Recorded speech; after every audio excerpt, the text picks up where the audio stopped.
بسم اللہ الرحمن الرحیم والضحى واللیل اذا سجى ما ودعك ربك وما قلى وللآخرة خير لك من الأولى ولسوف يعطيك ربك فترضى ألم يجدك يتيما فآوى ووجدك ضالا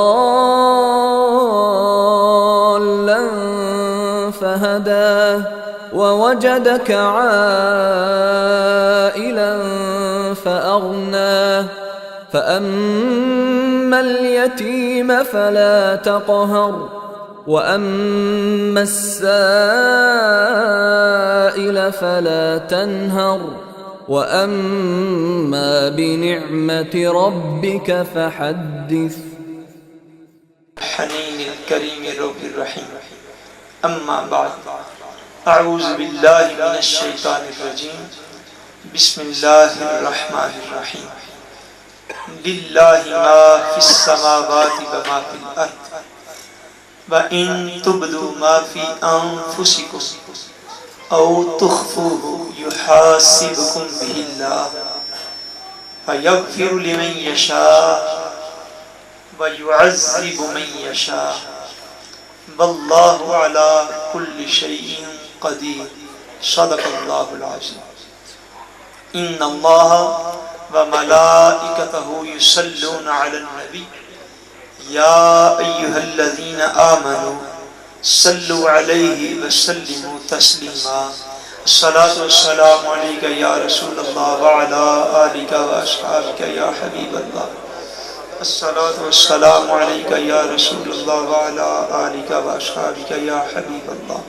الصلاة والسلام عليك يا رسول الله وعلى آلك وأصحابك يا حبيب الله. اللہ تبارک و تعالی وحدہ لا شریک کا بے پایاں فضل و کرم اور احسان و انعام ہے کہ جس نے باعث تخلیق کائنات، رحمت للعالمین، شافع روز جزا حضور سیدنا محمد مصطفیٰ صلی اللہ علیہ وآلہ وسلم کے مبارک وسیلہ سے ہم سب کو دولت ایمان عطا فرمائی.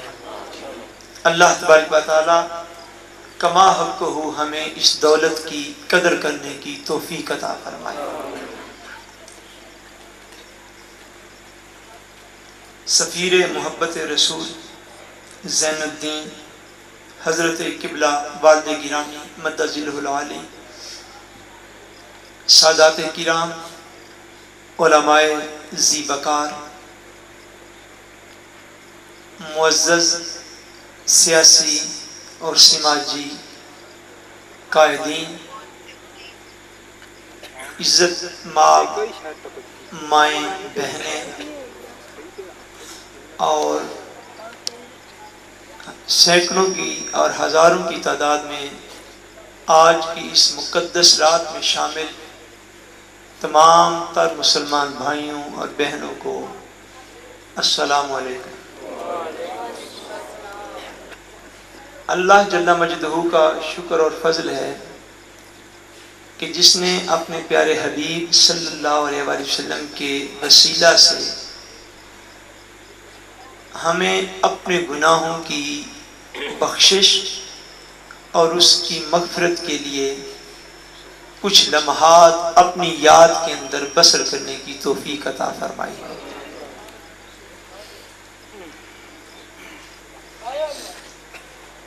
تقریباً 1:15 رات کے ہونے والے ہیں.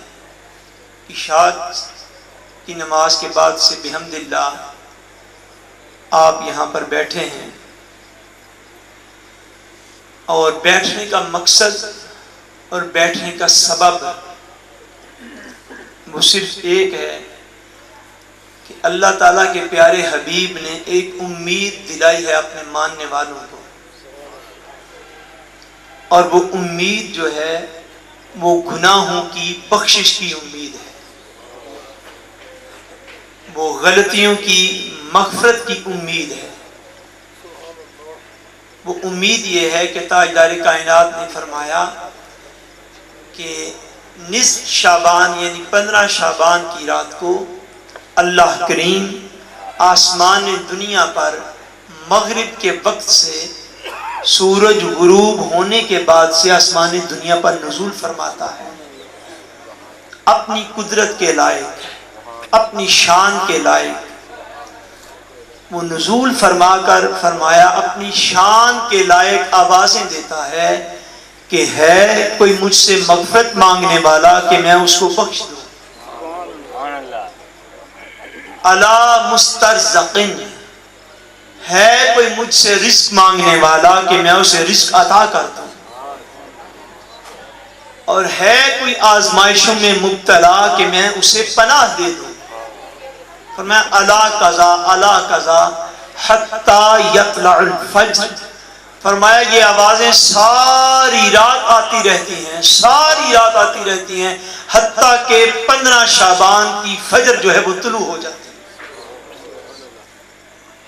اس وعدہ کی امید پر عالم اسلام میں جگہ جگہ مسلمان جمع ہوتے ہیں کہ شاید ہم بھی ان لوگوں میں آ جائیں، جس طرح ایک اور حدیث پاک میں حضور نے ارشاد فرمایا، جامع ترمذی شریف کے اندر ہے کہ حضور نے فرمایا سیدہ طیبہ طاہرہ سیدہ عائشہ صدیقہ رضی اللہ تعالیٰ عنہا کو فرمایا، اے عائشہ 15 شعبان کی رات کو اللہ تبارک و تعالیٰ اتنے لوگوں کو معاف فرماتا ہے، اتنے لوگوں کو معاف فرماتا ہے جتنے بنی کلب ایک قبیلہ تھا، فرمایا اس کی جو بکریاں ہیں ان بکریوں کے جسموں پر جتنے بال ہیں ان کی تعداد کے برابر اللہ تبارک و تعالیٰ شب برات کو مسلمانوں کو جہنم سے نکال کے جنتیں عطا فرماتا ہے۔ سبحان اللہ۔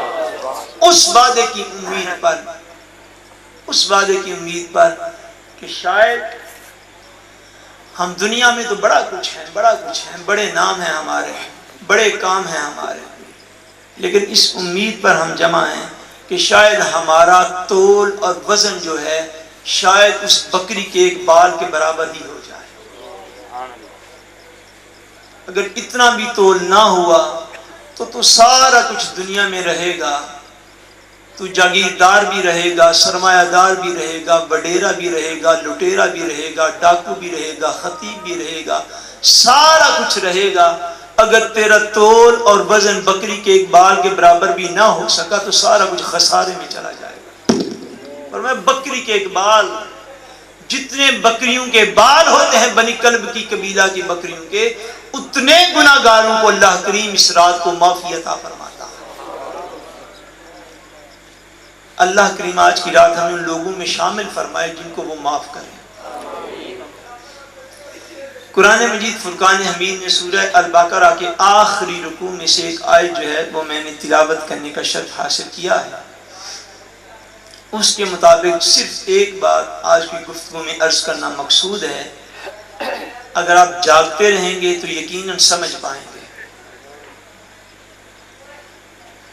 ایک ہے انسان کا عمل جس کو ہم کر گزرتے ہیں، اور عمل کرنے کے بعد وہ برائی، وہ گناہ، وہ بدی کرنے کے بعد بھی ہمارا حال کچھ یوں ہوتا ہے کہ ہم اس کو اتنا آسان لے لیتے ہیں کہ اپنے کیے ہوئے گناہ کی بھی ہم فکر نہیں کرتے۔ تاجدار کائنات صلی اللہ علیہ وآلہ وسلم نے ایک مقام پر ارشاد فرمایا، حضور نے فرمایا کہ مومن کو گناہ اس طرح محسوس ہوتا ہے گویا کہ اس کے سر پر پہاڑ گرنے والا۔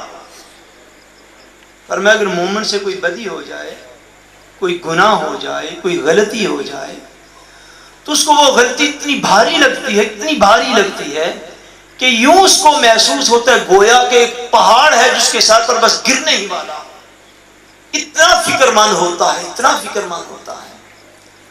اور فرمایا فاجر، نافرمان، وہ جب کوئی برائی اور گناہ کر لیتا ہے تو وہ اس کو ناک کے اوپر بیٹھی ہوئی مکھی کی طرح سمجھتا ہے، گویا کہ یوں کرے گا تو اڑا دے گا۔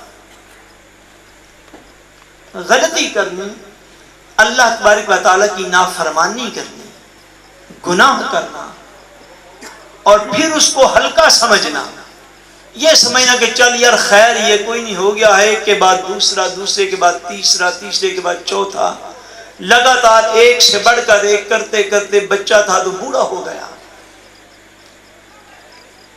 بچپن سے لڑکپن میں آ گیا، لڑکپن سے جوانی میں آ گیا، جوانی سے ادھیڑ عمری میں چلا گیا، ادھیڑ عمری سے بوڑھا ہو گیا۔ مگر اس کو یوں ہی محسوس ہوا کہ جو بھی غلطی کوتاہی کی، یوں لگا کہ جیسا ناک پر بیٹھی ہوئی مکھی ہوتی ہے، کہ یہ اس کو وقت ہی نہ دی، اپنے ایک تسلسل میں چلتا رہا۔ یہ نشانی جو ہے یہ اللہ کے نبی نے نافرمان لوگوں کی بیان فرمائی۔ ایسے لوگ جو کہ بولیے کون ہوتے ہیں؟ نافرمان۔ سارے بولیے کون ہوتے ہیں؟ نافرمان لوگ۔ وہ گناہ کو بس ہلکا محسوس کرتے ہیں، اس کو اپنے اوپر پہاڑ کی طرح بوجھ نہیں سمجھتے۔ اچھا ایک ہے، میں یہ بات آپ کو عرض کرنے لگا، وہ یہ ہے کہ ایک ہے بدی کا کر گزرنا، اور ایک ہے اللہ تبارک و تعالیٰ کے نافرمانی کو،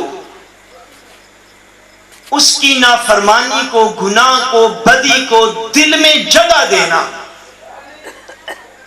یاد رکھ لیجئے گا اس بات کو کہ جب نافرمانی دل میں قرار پکڑ لے، نافرمانی دل میں جگہ بنا لے، اور معاذ اللہ ثم معاذ اللہ، انسان کسی بھی معاملہ میں اللہ تبارک و تعالیٰ کی نافرمانی کرنے پر خود کو تیار کر لے، ضمیر کو تیار کر لے کہ وہ فلاں گناہ کرے گا، فلاں نافرمانی کرے گا، فلاں بدی کرے گا، فلاں بے حیائی کرے گا۔ اگر اس نے وہ بے حیائی نہ کی، توجہ کے ساتھ اس بات کو یاد رکھیے گا، دلائل میں آگے دینے والا ہوں، اگر اس نے وہ گناہ نہ کیا اور وہ گناہ حرام کی سطح کا تھا، دین نے اس کو حرام قرار دے رکھا تھا، اللہ اور اس کے رسول نے اس کو حرام ڈکلیئر کیا تھا، اس نے فرما دیا تھا، قرآن کی نص سے ثابت تھا، حدیث کی نص سے ثابت تھا کہ یہ چیز کلمہ پڑھنے والوں پر حرام قرار دے دی گئی ہے۔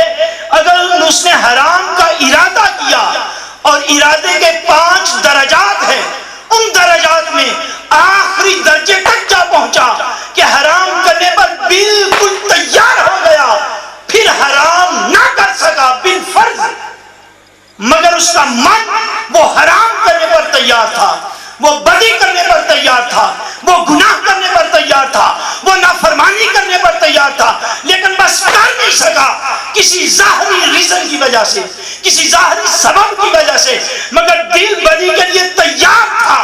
وہ ارادہ جو ہے، وہ ارادہ بھی اللہ کے ہاں قابل گرفت ہوتا ہے، وہ ارادہ کرنا بھی ایک گناہ ہوتا ہے، وہ ارادہ کرنا بھی ایک گناہ ہوتا ہے۔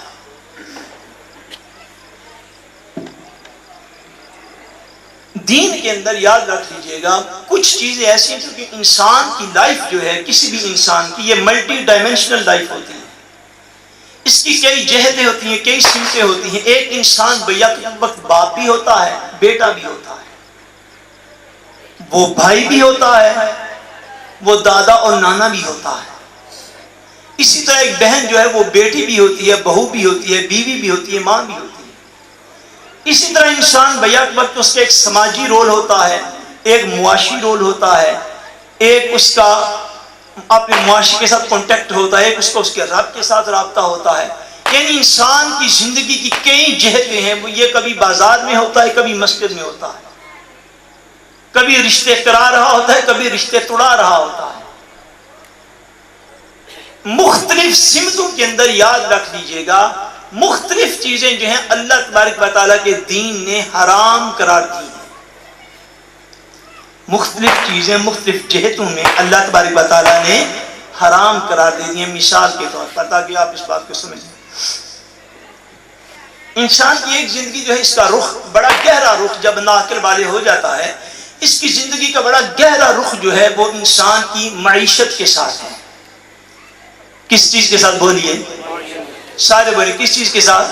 اس کی اکنامیکل لائف، کہ اس نے پیسہ کمانا کس طرح ہے، اس کو خرچ کس طرح کرنا ہے۔ جب آپ انسان کی معاشی لائف کی طرف آگے بڑھتے ہیں تو اس کی معاشی لائف کے اندر کچھ چیزیں اللہ تبارک و تعالیٰ نے حرام قرار دی، کچھ چیزیں اللہ کریم نے حرام قرار دی۔ مثلا سود جو ہے اس کی کمائی جو ہے یہ حرام ہے، یہ دین کی حد ہے۔ آپ کاروبار کریں، بزنس کریں، تجارت کریں، جو مرضی کریں، وہ حلال ہے، مگر ایک حد ہے۔ ایک ہے بینکنگ کا سود۔ اگر آپ حقیقت کی دنیا میں رہیں، ریئلٹی ریئل ورلڈ کے اندر آپ اگر رہیں، خالی تخیل میں نہ رہیں، تو آپ بینکنگ کو ایک طرف الگ چھوڑ دیں، کیونکہ وہ ساری دنیا میں وہ ایک ہی نظام ہے، ساتھ کے ساتھ بر اعظم میں نظام ایک ہے، اس نظام کو ایک آدھ تقریر سے بدلا نہیں جا سکتا، اور وہ ایک الگ میٹر ہے۔ مگر اس بات سے بھی ہم انکار نہیں کر سکتے کہ ہمارے مسلمانوں میں ایسے لوگ ہیں کہ جو پرسنلی طور پر بھی سود کے کاروبار کرتے ہیں، پرسنلی طور پر پیسے دے کر 10,000 کسی کو ادھار دیا، ساتھ یہ کہہ دیا میں جب تم سے واپس لوں گا تو 11,000 لوں گا۔ اس طرح معاذ اللہ پرسنلی طور پر بھی سود کے لوگ کاروبار کرتے ہیں۔ بینکوں کے اوپر نہ جائیں، وہ ایک الگ معاملہ ہو جائے گا، لیکن پرسنلی طور پر بھی لوگ اس گناہ کے اندر ملوث ہیں۔ معاشی انسان کی جو لائف ہوتی ہے، اکنامیکل لائف، اس کے اندر اللہ تبارک و تعالیٰ نے سود کو حرام قرار دے دیا ہے۔ بولیے سود کو حرام قرار دے دیا۔ آگے چلیں۔ اسی طرح دین کے اندر قرآن مجید میں واضح بیان ہے، حدیث طیبہ میں واضح بیان ہے کہ دین کے اندر چوری کا مال جو ہے وہ حرام ہے۔ چوری کا مال جو ہے یہ دین کے اندر حرام ہے۔ اسی طرح اگر کوئی شخص ڈاکہ ڈالتا ہے تو ڈاکے کا مال جو ہے یہ دین کے اندر حرام ہے۔ یعنی انسان کی معاشی زندگی کے پہلو میں صرف یہ عرض کر رہا ہوں۔ چوری کے اوپر آپ جانتے ہیں اسلام میں سزا یہ ہے کہ اگر کسی چور کے اوپر چوری ثابت ہو جائے تو شریعت مصطفیٰ یہ کہتی ہے کہ اس شخص کا ہاتھ جو ہے اس کو کاٹ دیا جائے، اور اگر کوئی ڈاکہ ڈالے اور اس کے اوپر ڈاکہ ثابت ہو جائے تو اللہ تبارک و تعالیٰ کا قرآن یہ فرماتا ہے کہ ڈاکو کے مخالف سمت کا ہاتھ اور اس کی مخالف سمت کا پاؤں وہ کاٹ دیا جائے۔ یعنی اگر دایاں ہاتھ کاٹا جائے تو بایاں پاؤں کاٹا جائے۔ یعنی سود کا پیسہ حرام ہے۔ بولیے کیا چیز حرام ہے؟ اونچی آواز سے بولے کون سا پیسہ؟ سود۔ اس کے بعد چوری کا پیسہ حرام ہے، اس کے بعد ڈاکے کا پیسہ حرام ہے۔ اسی طرح جگہ ٹیکس جو بعض لوگ لیتے ہیں، بڑے جاگیردار فرعون قسم کے لوگ، وہ بھی حرام مال ہے، وہ بھی کیا ہے؟ حرام مال ہے۔ اچھا، یہ مال کے یہ جو پہلو ہیں یہ دین کے اندر یہ جو ہے یہ حرام ہے۔ آگے چلیں۔ انسان کی لائف جو ہے اس کے اندر ایک اس کا جو ہے یہ کھانا پینا انسان کا دن روز کا معاملہ ہے، ہر روز کا معاملہ ہے۔ آپ صبح سے لے کر شام تک جو مرضی کھاتے پیتے رہیں، جو مرضی کھائیں، ایک یا دو یا کچھ چیزیں اللہ تبارک و تعالیٰ نے کھانا اور پینا حرام قرار دے دیا ہے۔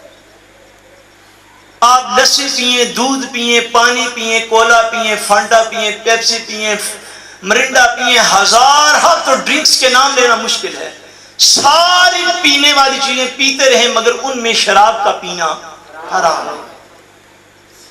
یعنی ہر فیلڈ کے اندر اللہ تبارک و تعالیٰ نے کچھ چیزیں مسلمان پر حرام ہیں۔ جو مرضی آپ کھاتے رہیں، جو مرضی کھاتے رہیں، لیکن سور جو ہے، خنزیر جو ہے، اس کا گوشت مسلمان پر حرام ہے۔ اس طرح مال میں رہ گیا، قرآن مجید نے واضح طور پر فرمایا انما الخمر والمیسر، جوا جو ہے، جوئے کا پیسہ وہ بھی مسلمان کے لیے حرام ہے۔ کھانے پینے میں سور حرام ہو گیا اور پینے میں شراب جو ہے وہ حرام ہو گئی۔ اسی طرح انسان کے روزمرہ کے اخلاقی معاملات ہیں۔ اخلاقی معاملات کے اندر اللہ تبارک و تعالیٰ کے دین نے واضح طور پر جھوٹ کو حرام قرار دے دیا ہے۔ کس چیز کو بولیے؟ جھوٹ۔ کس چیز کو؟ جھوٹ۔ اسی طرح غیبت کو اللہ تبارک و تعالیٰ نے کیٹیگوریکل واضح طور پر حرام قرار دے دیا۔ اخلاقی معاملات میں کون کون سی؟ غیبت اور جھوٹ، یہ جو ہے یہ حرام ہے۔ اسی طرح کسی شخص کو ناجائز قتل کرنا، کسی شخص کو ناجائز قتل کرنا، جس کو ہم اب معاملہ ہی کچھ نہیں سمجھتے، بندے کی قدر بکری کے بچے برابر بھی نہیں رہ گئی، ایک انسان کو ناجائز طور پر قتل کرنا، یہ بھی دین کے اندر حرام ہے۔ بولیے دین کے اندر حرام ہے، یہ بھی حرام ہے۔ یعنی اب میں سارے تصاویر ظاہر گن نہیں سکتا، لیکن موٹی موٹی چیزیں آپ کو بس باور کروا رہا ہوں صرف ایک مسئلہ بتانے کے لیے۔ وہ یہ ہے کہ جتنی بھی چیزیں اللہ تبارک و تعالیٰ نے حرام کی، اسی طرح معاشرتی معاملات میں انسان کے اندر چونکہ حصے ایسی ہیں، اللہ تبارک و تعالیٰ نے نکاح کو اس کے لیے حلال قرار دے دیا ہے، مگر بدکاری کو مسلمان کے لیے حرام قرار دے دیا ہے۔ بدکاری جو یہ حرام ہے، نکاح جو ہے اس کو اللہ پاک نے حلال قرار دے دیا۔ جس طرح ماں، بہن، بیٹی، اس سے نکاح کو حرام قرار دے دیا ہے، اسی طرح دو بہنوں کو بیک وقت نکاح میں جمع کرنا یہ بھی حرام قرار دے دیا ہے۔ بیک وقت خالہ اور بھانجی کو ایک نکاح میں جمع کرنا یہ حرام قرار دے دیا ہے۔ بیک وقت پھوپھی اور بھتیجی کو ایک نکاح میں جمع کرنا یہ حرام قرار دے دیا ہے۔ یعنی اس حوالے سے اب جتنے بھی انسانی لائف کے پہلو ہیں، ہر پہلو میں دین نے تعلیمات دی ہیں۔ یہ کوئی ہندوازم معاذ اللہ یا بدھزم تو نہیں ہے، یہ اسلام ہے جو دین فطرت ہے۔ اس میں ہر زندگی کے پہلو پر ہر قسم کی رہنمائی میسر ہے۔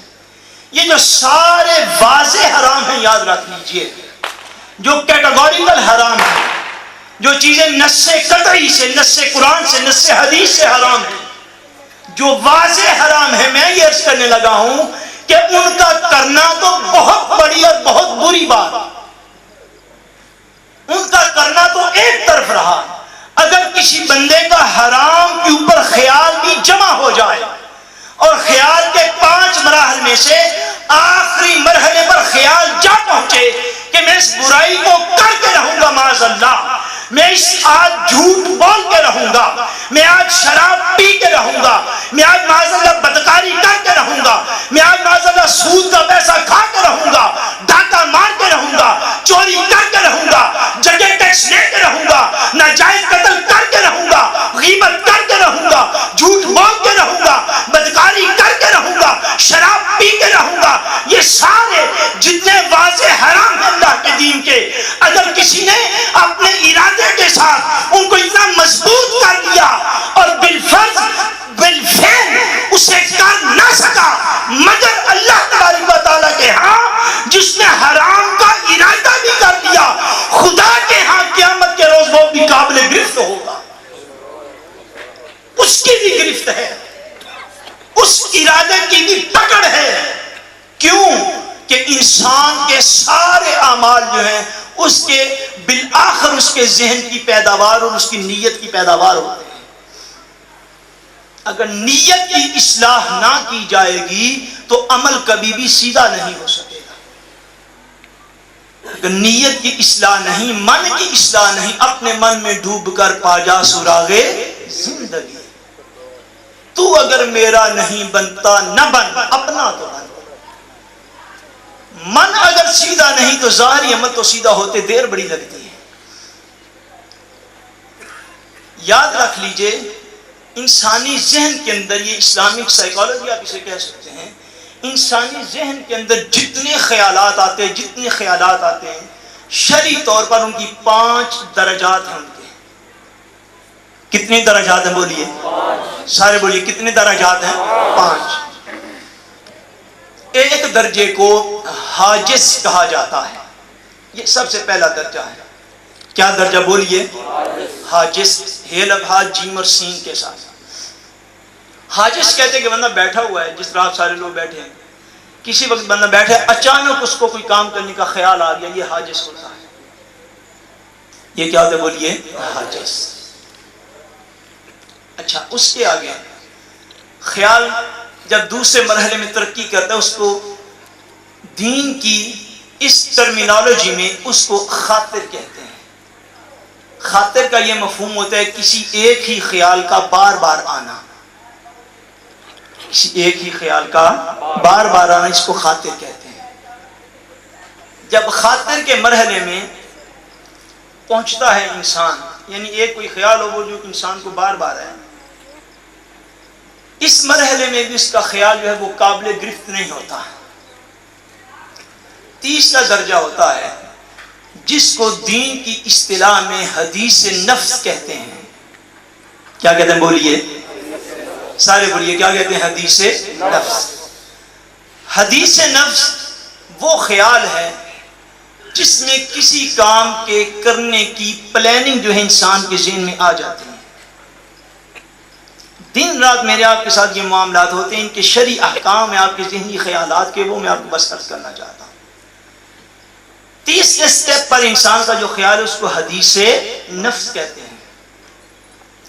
نبی کریم رؤوف الرحیم صلی اللہ علیہ وسلم نے ارشاد فرمایا صحیح مسلم شریف کے اندر، فرمایا قال اللہ عز وجل، فرمایا اللہ تبارک و تعالیٰ ارشاد فرماتے ہیں، حضور یہ ارشاد فرماتے ہیں کہ اللہ پاک ارشاد فرماتے ہیں اذا تحدث عبدی بأن يعمل حسنة فأنا أكتبها له ما لم يعمل فإذا يعملها فأنا أكتبه حسنة بعشر أمثالها۔ یہ حدیث نفس ہے۔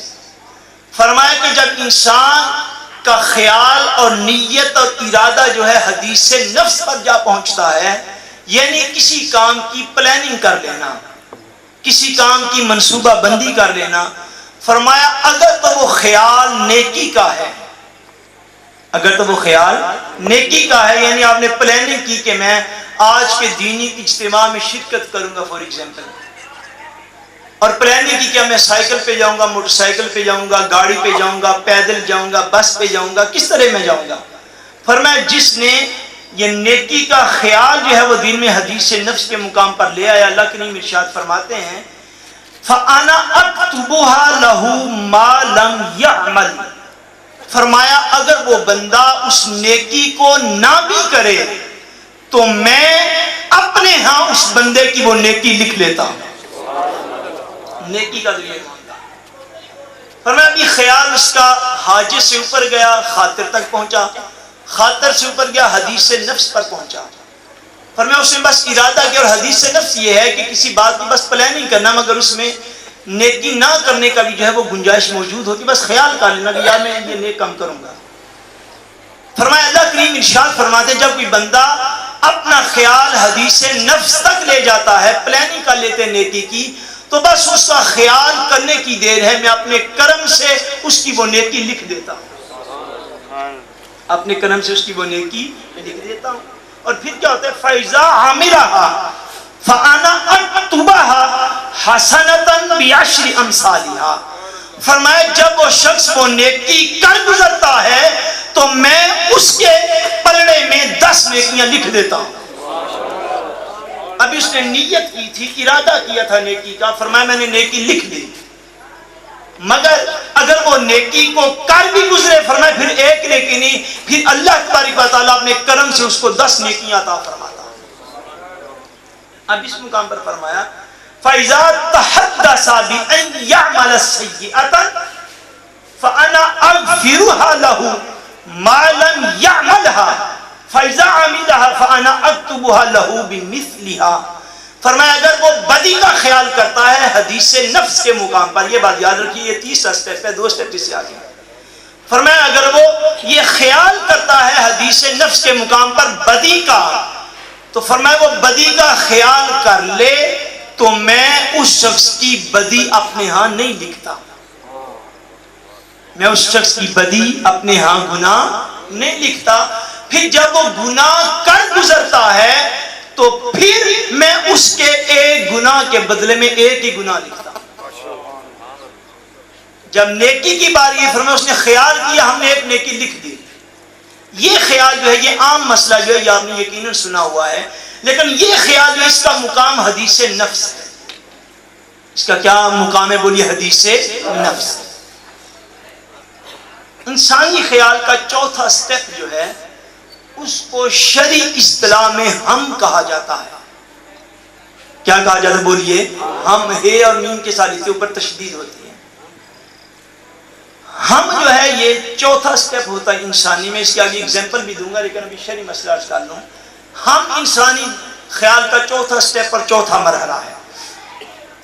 اس مرحلے پر جب انسان کا خیال اور گمان ہوتا ہے تو اللہ تبارک و تعالیٰ ارشاد فرماتے ہیں، حضور نے فرمایا حدیث معراج میں فرمایا وَمَنْ هَمَّ بِحَسَنَةٍ فَلَمْ يَعْمَلْهَا كُتِبَتْ لَهُ حَسَنَةً فَإِنْ عَمِلَهَا كُتِبَتْ لَهُ عَشْرًا وَمَنْ هَمَّ بِسَيِّئَةٍ فَلَمْ يَعْمَلْهَا لَمْ تَكْتُبْ شَيْئًا فَإِنْ عَمِلَهَا كُتِبَتْ سَيِّئَةٌ وَاحِدَةٌ. وہی اصول ہے.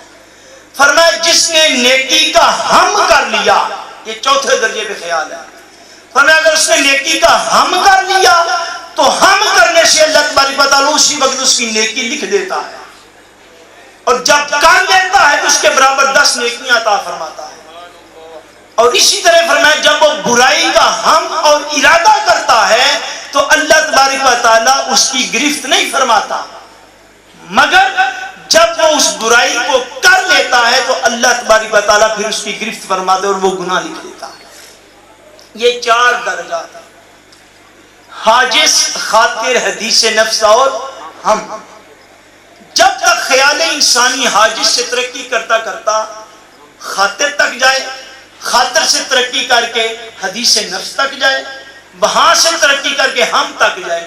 حدیث نفس اور ہم وہ مقام ہیں کہ جب نیکی کا ارادہ کیا تو نیکی لکھی گئی، بدی کا ارادہ کیا تو بدی لکھی نہیں گئی. مگر 5واں اور آخری درجہ ہے جس کو قرآن و حدیث کی اصطلاح میں عزم کہتے ہیں. کیا کہتے ہیں؟ بولیے. عزم. عزم وہ پختہ ارادہ ہوتا ہے کہ جس کے بعد بندہ جو ہے کسی بھی قسم کی کام کرنے سے پیچھے نہیں ہٹتا. عزم انسان کا وہ ارادہ ہے جو آخری درجے میں ہوتا ہے.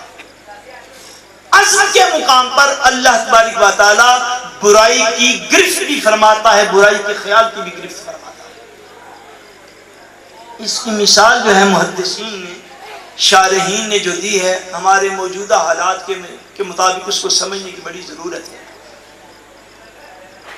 آپ بالفرض ایسا سمجھیں کہ اگر کسی شخص کی دشمنی ہو کسی کے ساتھ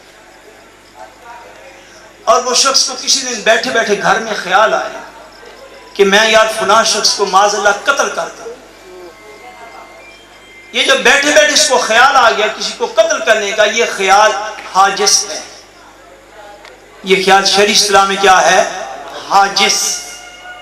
اچھا، جب اس کو گھر بیٹھے بیٹھے بار بار یہ خیال آیا کہ نہیں یار میں اس کو مار دوں، مجھے سے مار دینا چاہیے معاذ اللہ، میں اس کو قتل کر دوں، جب بار بار یہ خیال ہے، یہ خیال خاطر ہے. یہ خیال کیا بولیے شرع میں؟ خاطر کہلائے گا.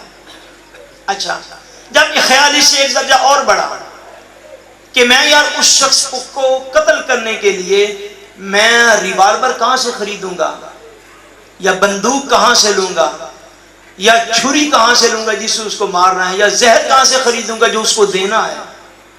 جب یہ پلاننگ کرنے لگ گیا، اس پلاننگ کو حدیث نفس کہتے ہیں.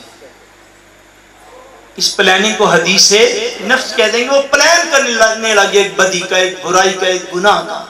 اس نے پلان کیا، میں نے جتنے بھی حرام گنوائے آپ سب کو اس کے اوپر قیاس کر سکتے ہیں. اب ہر ایک کی مثال بار بار دینا ممکن نہیں. شراب بھی اسی پر ہے، بدکاری بھی اسی پر ہے، جھوٹ بھی اسی پر ہے، غیبت بھی اسی پر ہے، جتنے بھی واضح حرام ہے، سود بھی اسی پر ہے.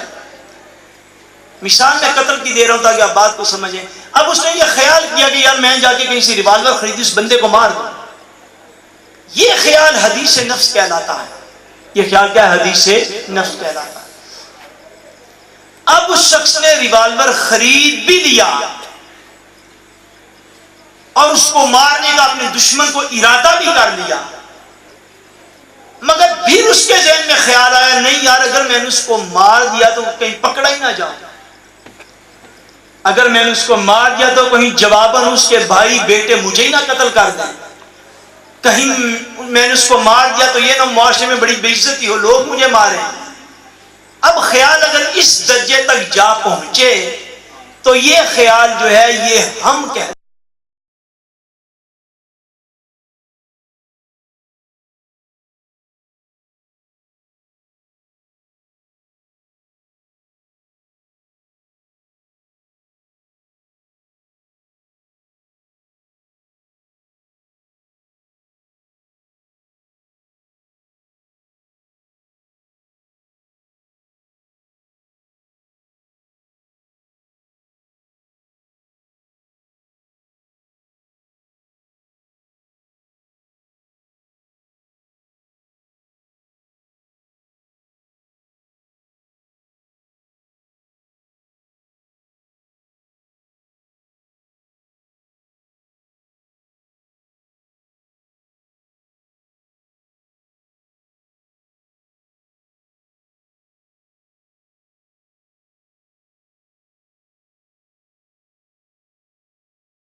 جاتا ہے.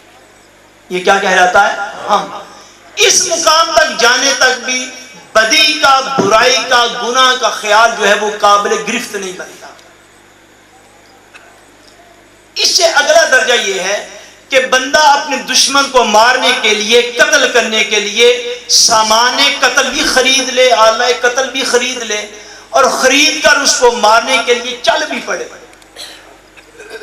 اب اس کے گناہ کے ارادے میں اور اس کے عمل میں کوئی فرق نہیں رہا.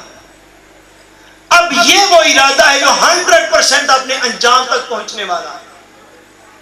اب اس نے سوچا، پھر اس نے پلان کیا کوئی بھی برائی کرنے کا، کوئی بھی بے حیائی کرنے کا، کوئی بھی حرام کام کرنے کا جس کو اللہ اور اس کے رسول نے حرام قرار دے دیا ہے. اس نے ارادہ کیا.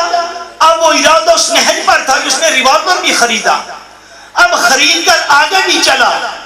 اب وہ چل کر دشمن کو مارنے کی جگہ تک جب پہنچا، دشمن اپنی آئی سے تبھی موت مر گیا. یہ اسے مار نہ سکا، مگر یہ اس کا ارادہ جو تھا وہ حاجز سے خاطر میں پہنچا، خاطر سے حدیث نفس میں پہنچا، حدیث نفس سے ہم میں پہنچا، اور ہم تک تو اس کو اللہ کی بارگاہ سے جھوٹ تھی، رعایت تھی. پھر وہ اس کو مارنے کے لیے چل پڑا. اس نے شراب کی نیت کی، پینے کے لیے چل پڑا. بدکاری کی نیت کی، کرنے کے لیے چل پڑا. جھوٹ بولنے کی نیت کی، بولنے کے لیے چل پڑا. غیبت کرنے کی نیت کی، کرنے کے لیے چل پڑا. بدکاری کی نیت کی، کرنے کے لیے چل پڑا. جگہ ٹیکس لینے کی نیت کی، کرنے کے لیے چل پڑا. چوری کی نیت کی، کرنے کے لیے دوڑ پڑا. ڈاکے کی نیت کی، کرنے کے لیے اپنے قدم اٹھا لیے. جب اس نے اللہ کی کسی بھی حرام کی ہوئی چیز پر اپنے قدم اٹھا لیے، اپنے ہاتھ اٹھا لیے، اپنا ارادہ مضبوط کر لیا کہ میں وہ بدبخت انسان ہوں کہ جو معاذ اللہ کے حکم کو توڑ دوں گا. خدا نے کہا تھا جھوٹ نہ بول، میں بولوں گا. اس نے کہا تھا غیبت نہ کر، میں کروں گا. اس نے کہا تھا شراب نہ پی، معاذ اللہ میں پیوں گا. جب اس نے ارادہ کر لیا، مگر آج اس مقام تک پہنچا تو دشمن اپنی موت خود مر چکا تھا. اس مقام تک پہنچا شراب مل نہ سکی. اس مقام تک پہنچا بدکاری کر نہ سکا. اس مقام تک پہنچا غیبت کر نہ سکا. فرمایا اے لوگوں، جو کچھ تم دل میں خیال کرتے ہو یحاسبکم بہ اللہ، اللہ تمہارے دلوں کا بھی معاملہ جو ہے اس کا بھی حساب لینے والا. یہ اللہ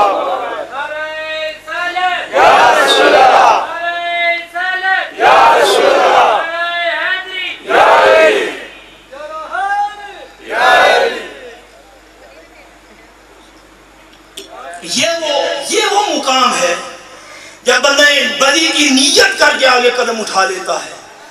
اس مقام پر خالق کائنات انسان سے قیامت والے دن اس کے کیے ہوئے عزم اور ارادے کو بھی قابل گرفت لیتا ہے کہ مٹی کے پتلے تیری اتنی جرت کہ تو ہماری نافرمانی کرے، ہماری زمین پر رہتے ہوئے، ہمارا دیا ہوا رزق کھاتے ہوئے، ہمارا عطا کیا ہوا لباس پہنے ہوئے، ہماری آنکھوں کی دی ہوئی روشنی لیتے ہوئے، ہماری بولنے کی زبان کی قوت استعمال کرتے ہوئے تو ہماری نافرمانی کرے، ہماری زمین پر چلے اور ہم ہی کو اکڑے، ہماری پیدا کی ہوئی آکسیجن میں زندہ رہے اور اسی میں اللہ تعالیٰ کی نافرمانیاں کرتا پھرے. اللہ تبارک و تعالیٰ کی نافرمانی کا عزم اور ارادہ کر لینا اللہ تبارک و تعالیٰ کے ہاں قیامت والے دن قابل گرفت معاملہ ہے. یہ بات یاد رکھیں کہ گناہ کرنا، جس کو حضور نے فرمایا کہ فاجر ایسا ہوتا ہے کہ وہ گناہ کر بھی لے تو سمجھتا ناک پر بیٹھی ہوئی مکھی کی طرح ہے، معاذ اللہ، اس کو آسان لے لیتا ہے. مگر فرمایا مومن اگر گناہ کرتا ہے، مومن سمجھتا ہے شاید اس کے اوپر پہاڑ گرنے والے ہیں. اتنا اللہ تبارک و تعالیٰ سے خوف زدہ ہو جاتا ہے، اتنا اللہ تبارک و تعالیٰ کا ڈر اپنے دل میں رکھتا ہے. اللہ تبارک و تعالیٰ نے ہم سارے مسلمانوں کو اس بات کا پابند بنایا ہے کہ ہم اس زمین پر رہ کے محض اللہ تعالیٰ کی فرما برداری کریں. حدیث پاک میں ایک عرض کر کے تو بات کو ختم کر دیتا ہوں، 2 احادیث پاک عرض کر کے۔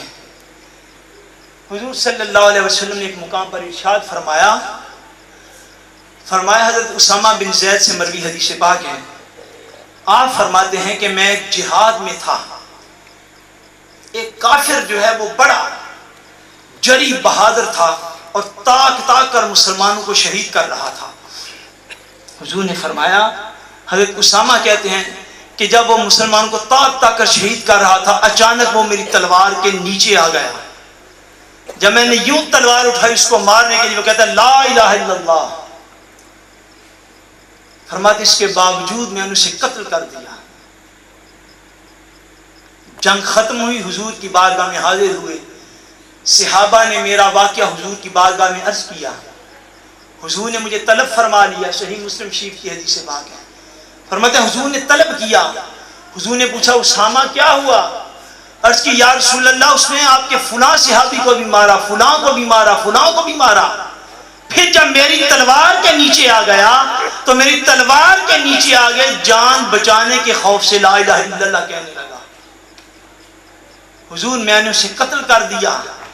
تاجدار کائنات نے ارشاد فرمایا اسامہ تم نے اس کا دل چیر کے کیوں نہیں تھا دیکھا؟ تم نے اس کا دل کیوں نہیں چیر کے دیکھا؟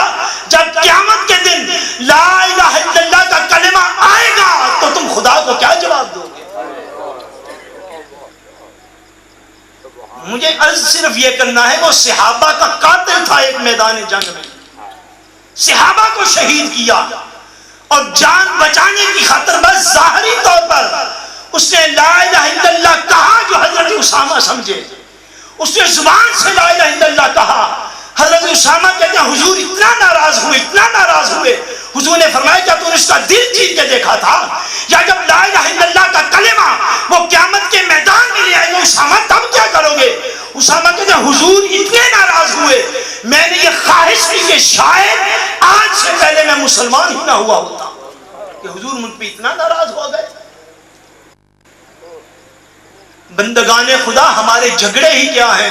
کبھی پانی پینے پلانے پہ جھگڑا، کبھی گھوڑا آگے بڑھانے پہ جھگڑا۔ جھگڑے ہمارے کیا ہیں؟ ہاں تو انسان کے سر کی قیمت جانور کے سر کی قیمت سے بھی ہلکی ہوگی۔ ایک دہشت گردی کے ماحول ہیں، مسجدیں ویران ہونے کو ہیں دہشت گردیوں کے سبب۔ آج کلمہ لا الہ الا اللہ پڑھنے والے ایک دوسرے کے سروں کو اتارنا فخر سمجھنے لگ گئے ہیں۔ یہ دین ہم نے سیکھا ہے۔ صحابہ کو شہید کرنے والے نے بے شک ظاہراً ہی کلمہ پڑھا ہو، مصطفیٰ نے اس کا بھی قبول فرما لیا۔ فرمایا اسامہ تم نے اسے کیوں مارا؟ قیامت والے دن جب لا الہ الا اللہ آئے گا تو تم کیا جواب دو گے؟ حضور صلی اللہ علیہ وسلم نے مسلمانوں کے قتل سے اس قدر نفرت فرمائی ہے۔ آج ہمارے رشتہ داریوں کے، برادریوں کے، دین کے نام پر قتل ہیں۔ ہمارے پاس قتل کے علاوہ سلوشن ہی کوئی نہیں کسی بات کا۔ اللہ کی زمین پر بہت بڑی جو برائی ہے وہ ناجائز قتل کرنا ہے۔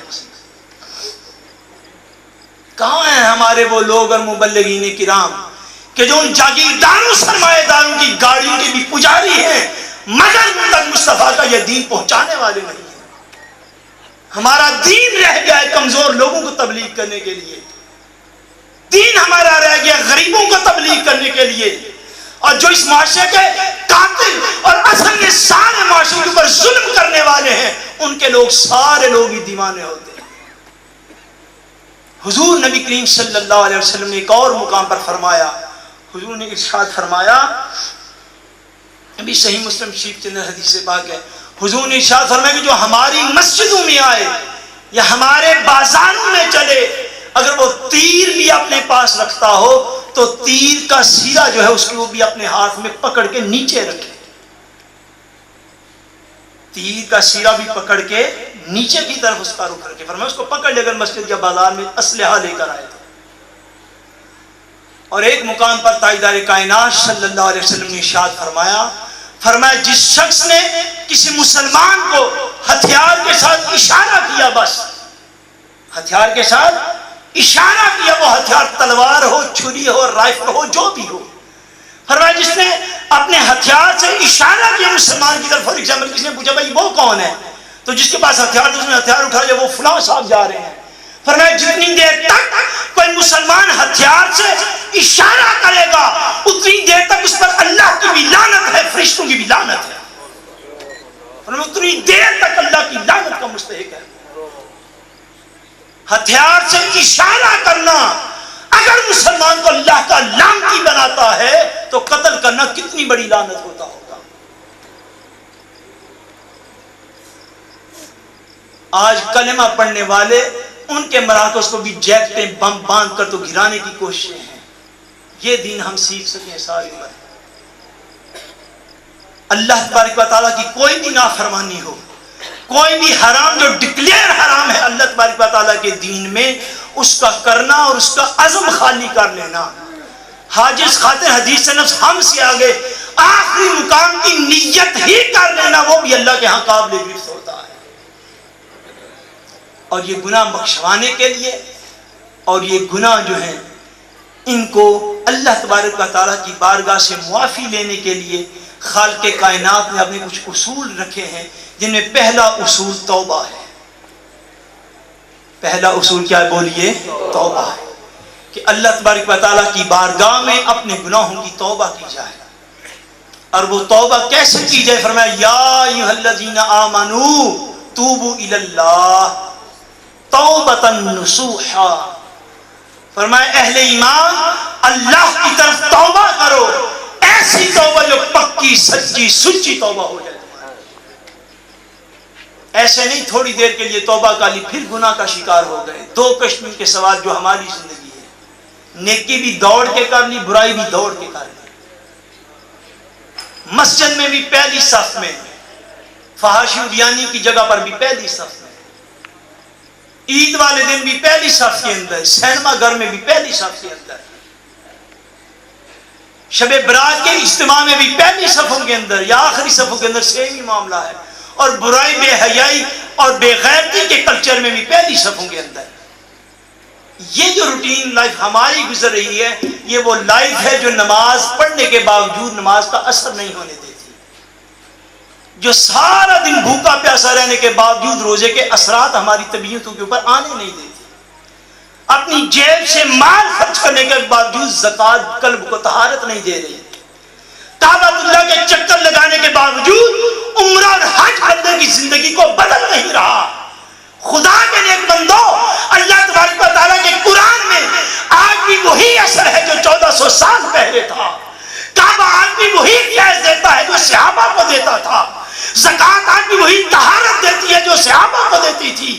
کعبہ کا حج، کعبہ کا طواف، صفا مروہ کے چکر، مینا مزدلفہ کی زیارتیں، روضہ رسول پر جانا، آج بھی گنبد خضرا سے نور کے سیلاب رواں ہیں جو 1400 سال پہلے ہوا کرتے تھے۔ سارا کچھ وہی ہے، کچھ بھی نہیں بدلا، نہ قرآن کی تاثیر بدلی ہے، نہ حدیث کی تاثیر بدلی ہے، نہ دربار مصطفیٰ کا فیض کم ہوا ہے، نہ کعبہ کی نورانیت کم ہوئی ہے۔ اور بندے کچھ نہیں بدلا، اگر بدلا ہے تو تیرا من ہے جو بدی کا شکار ہو گیا ہے۔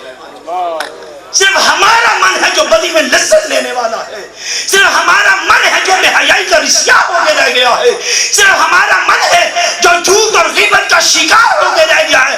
ان حرام کو چھوڑیں، ان حرام سے دور ہٹ کر واللہ ایک لفظ اللہ کی ذات تجھے منگوار میں بیٹھے قبر دکھا سکتی ہے، آج بھی دکھا سکتی ہے، مگر دل بدی کا شکار ہو، یار کا نام لینے کا مزہ کیا رہ جائے گا؟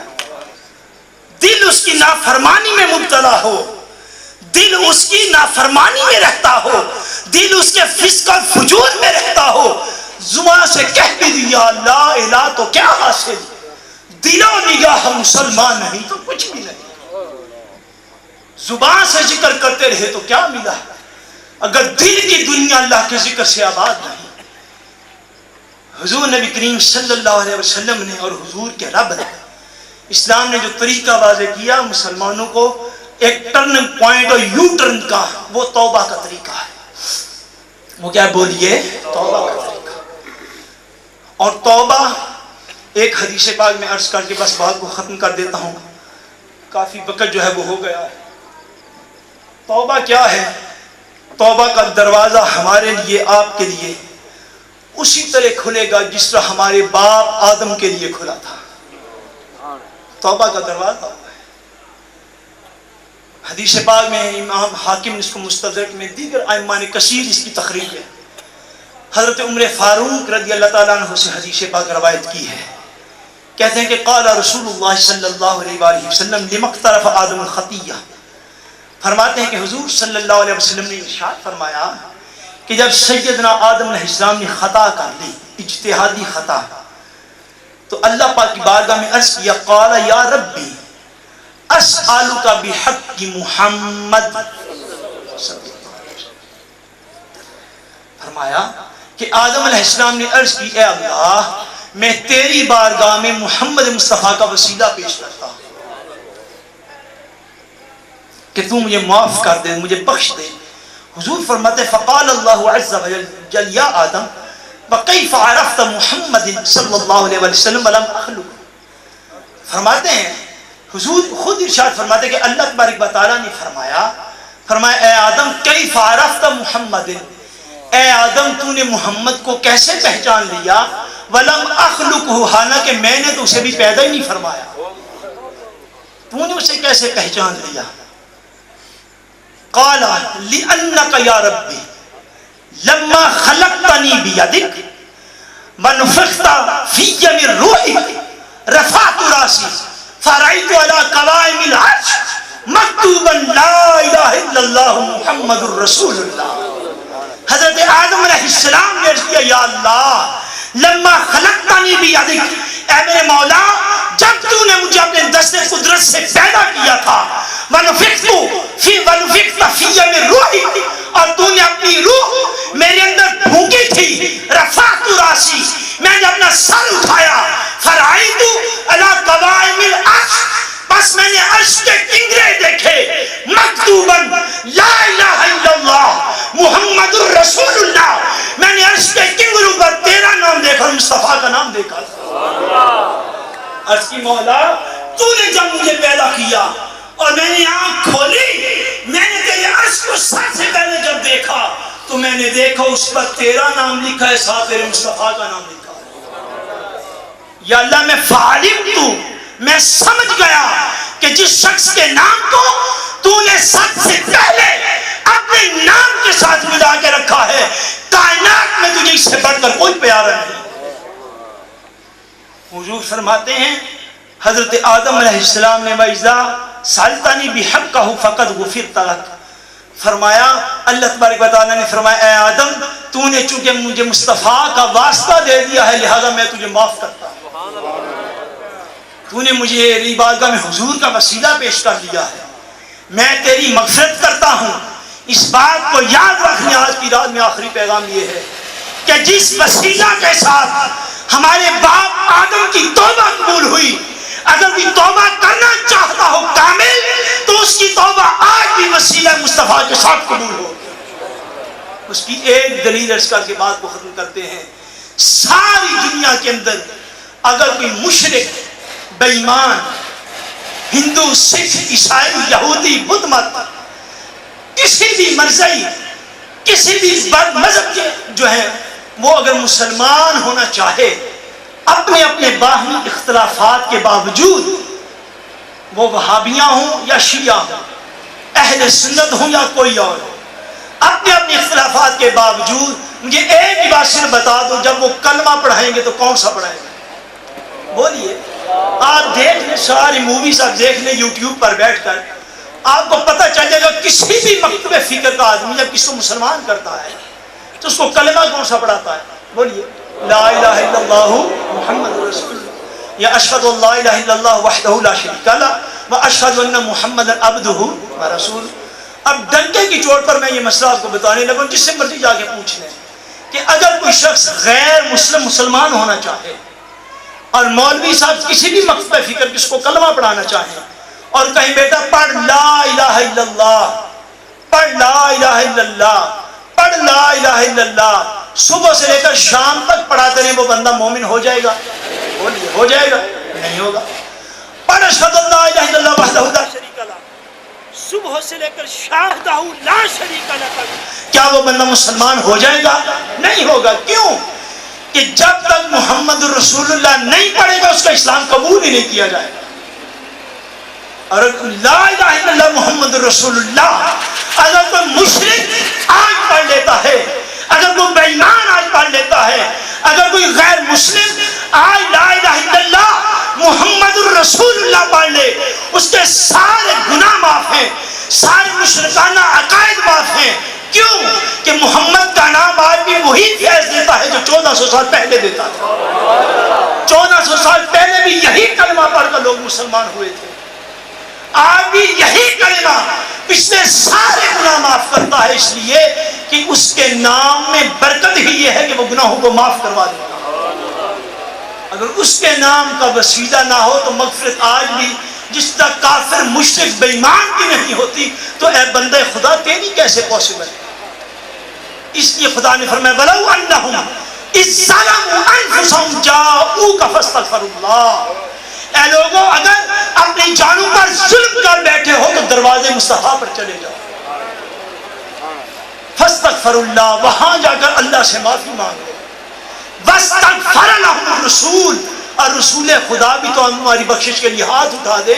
جب یہ سارا کام ہو جائے گا نا، لَوَجَدُ اللَّهَ تَوَّابًا رَحِيمًا، تم اللہ کو پالو گے توبہ قبول کرنے والوں، رحم کرنے والوں. وہ جبار قہار بھی ہے، مگر فرمایا جب وسیلہ مصطفیٰ لے کر آؤ گے اس کو توبہ قبول کرنے والا پالو گے، رحم کرنے والا پالو گے. آج کی اس شب برات کے اندر میں آپ ہم سب یہ عہد کریں کہ یا اللہ جو حرام ہم سے ہو گئے ہم ان کی معافی مانگتے ہیں، جو گناہ ہم سے ہو گئے ہم ان کی توبہ کے لیے تیری بارگاہ میں حاضر ہیں، اور تیرے اس کرم کی امید پر جو کشف کے پردوں سے مصطفیٰ نے نکال کے ہمیں بتائی کہ تو اس رات اپنے کرم کی چادر سے ساری مخلوق کی طرف متوجہ ہوتا ہے. مولا اس کرم کی خیرات مانگتے ہیں، تمہاری زندگیوں کی اصلاح فرما، اور آئندہ سے اس بات کا عزم کریں. کیا کریں اس بات کا؟ سارے بھائی کیا کریں اس بات کا؟ یہی عزم ہے جو نیت کا آخری درجہ ہوتا ہے، اور یہی وہ عزم ہے جس کو کہتے ہیں لوگ جی نیت کا لو تو نیت کا ثواب ہے. وہ ثواب بھی عزم کے درجے کی نیت ہو پھر ملتا ہے. یہ اس بات کا عزم کریں کہ یا اللہ آج کے بعد ہم حرام سے دور رہیں گے. اور یاد رکھ لیجیے گا کامیاب ہے وہ شخص، آپ نفلی عبادت کریں یا نہ کریں، دین آپشنل رکھیے. نفل کا مطلب یہ آپشنل ہے.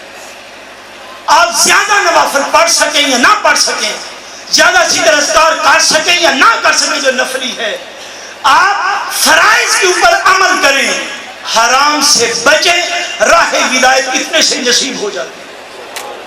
یہ اللہ تعالیٰ کا پسندیدہ راستہ ہے کہ اس کی نافرمانی کوئی نہ کرے. اور نافرمانی کا مطلب یہ ہے کہ چھوٹی بھی نہ کریں مگر شروع حرام سے. جو دین نے حرام نکلے کہ پہلے حرام سے بچے. حضور سیدنا شیخ عبد القادر جیلانی رحمۃ اللہ تعالی علیہ آپ نے ارشاد فرمایا کہ جو شخص واجب اور فرض کو چھوڑ کر نفل کی طرف جاتا ہے وہ شخص جو ہے وہ کم علم اور جاہل آدمی. اسی طرح آپ جب بچنے لگے تو مکروہ تحریمی سے بھی بچیں، تنزیہی سے بھی بچیں، مگر جب شروع کرنا ہو تو حرام سے شروع ہو جائے. اس لیے کہ اللہ تبارک و تعالیٰ کی زمین پر حرام کیا جائے تو اللہ تعالیٰ کو یہ سب سے ناپسند ہے. اللہ تبارک و تعالیٰ آج اس مبارک رات میں میرا آپ کا ہم سب کا آنا جانا قبول فرمائے. مسلم فورم کو دن دگنی رات چگنی ترقی نصیب کرے. آپ کی محبتیں ان کو سلامت رکھے. وما علینا الا البلاغ.